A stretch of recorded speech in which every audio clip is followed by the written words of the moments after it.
Shortly on I Own Britain's Best Home, we'll be giving you the chance to select your favourite of the 3 properties featured in tonight's episode.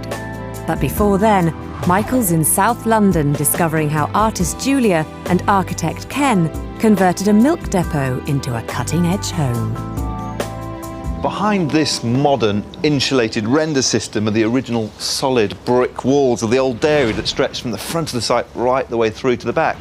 The whole building's still wrapped up in there.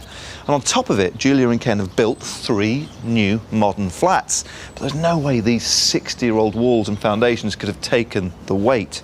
The solution is these lime green angled columns. They've created a completely self-supporting, independent steel frame structure over the old building and sat the new flats on that. It's an inspiring piece of architecture. And interestingly, a concept evolved from deep inside the building itself in Ken's office in the heart of the house.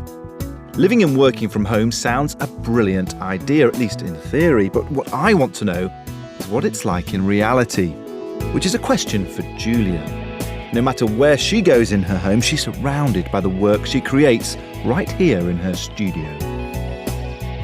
Julia, I was wondering whether you feel that you work from home or that you live in your studio.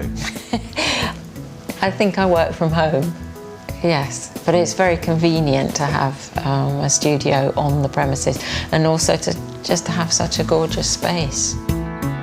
But it's not just Julia and Ken's creativity that's given pride of place here. One quirky feature that I love is the metre-square gallery on the front of their property. Julia invites budding artists to exhibit their art here on a rotating basis. It just goes to show that even in an urban and industrial building, there's still a place for fun. Ken and Julia love nothing better than enjoying the space they've created with friends. And I'm looking forward to hearing what Ken has to say about his approach to designing a home. If people come here and sort of see, well, you just don't have to have money all the time to do up a house, isn't just about how much marble you can afford or whatever, because that's what you should do, that there's other ways to do things. I think that's kind of really important, you know, that you can be imaginative and it doesn't need a massive budget. Now I've spent the day in this house, it really has grown on me. At first I wasn't sure whether it was a home or a workspace or an office, but of course it is all 3 very successfully combined. They haven't had huge amounts of money to throw at it, so they've just had to be really clever. And as a result, they've ended up with a huge amount of space, a fantastic home on a budget in one of the most expensive cities in the world.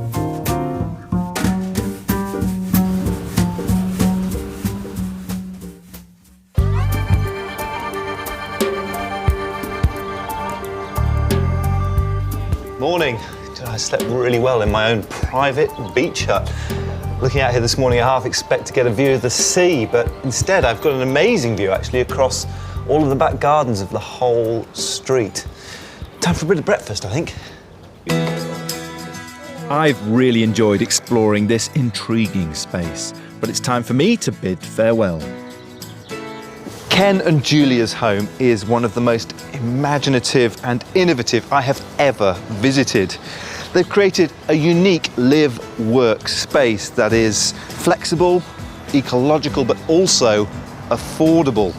It's grand in scale, but it's not without those smaller, intimate spaces that you need to create a real home. It's witty, it's clever, it's really quirky, but it's also beautiful, all of which must go a long way to making it a real contender for I Own Britain's Best Home. Very soon, you'll have the opportunity to vote for your favourite. But first, Michael believes Julia and Ken have created an urban masterpiece. But what do Melissa and Russell think?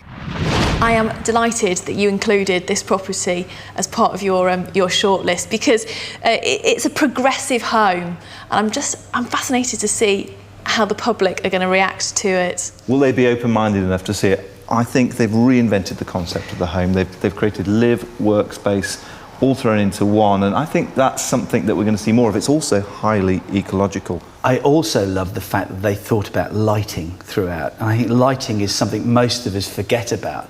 but they paid a lot of attention to the lighting. And that light wall at the end of that room was very special. I think anyone seeing this house is going to be blown away by the simple fact that they've been so brave. But it all blends together perfectly, and it obviously suits their lifestyle to a T. So the experts have had their say, but now it's down to you to decide which one has got what it takes to make it into the final show of I Own Britain's Best Home for a chance to win £20,000 for charity. Earlier, Stephanie got Melissa's seal of approval for her New England-style house in Suffolk.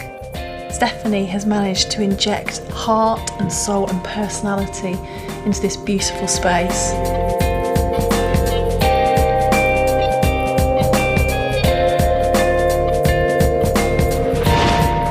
Russell Harris enjoyed his stay at Lottie's eye-catching suburban family home in Kent. This family adore this house. They love being here. They don't want to be anywhere else.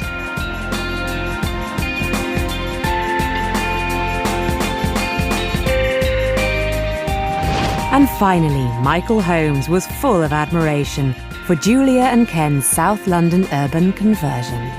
It's witty, it's clever, it's really quirky, but it's also beautiful.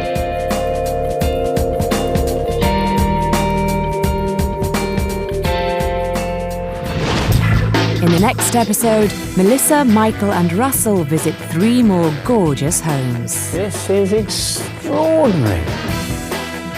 But which one will you want to see in the final episode of I Own Britain's Best Home?